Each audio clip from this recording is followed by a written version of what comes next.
কোটা সংস্কার আন্দোলনের প্ল্যাটফর্ম বৈষম্য বিরোধী ছাত্র আন্দোলনের সমন্বয়ক নাহিদ ইসলাম ও আসিফ মাহমুদ গত কয়েকদিন আগে ডিবি পরিচয়ে তাদের তুলে নিয়ে গেলে আহত অবস্থায় পাওয়া যায়।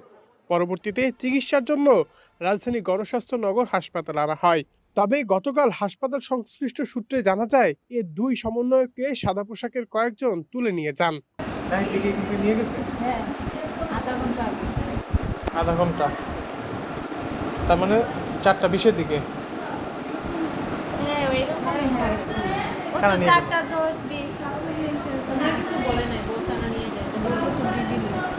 নাহিদের পরিবারে কেউ ছিল?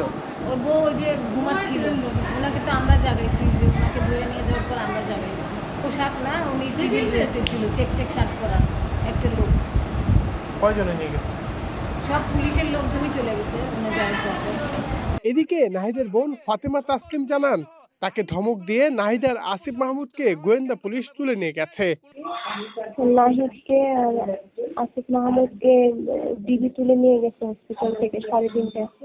হ্যাঁ, আমাকে ধমক দিচ্ছে, আমার ওয়াইফের ফোন নাম্বারটা নিয়ে গেছে আর আমাকে অনেক ধমক দিচ্ছে এবং খারাপ ব্যবহার করছে, রুমে ঢুকাই দিচ্ছে আমাকে। আর ওদেরকে জোর করে নিয়ে গেছে ট্রেনে হিস্ট্রি। ওদেরকে মানে ওরা প্যান্ট পরতে চেয়েছিল, প্যান্টও পরতে দিচ্ছিল না, লুঙ্গি পরা অবস্থা নিয়ে যাবে। ওরা ঘেমে গেছিল, হয়তো থরথর করে কাঁপছিল।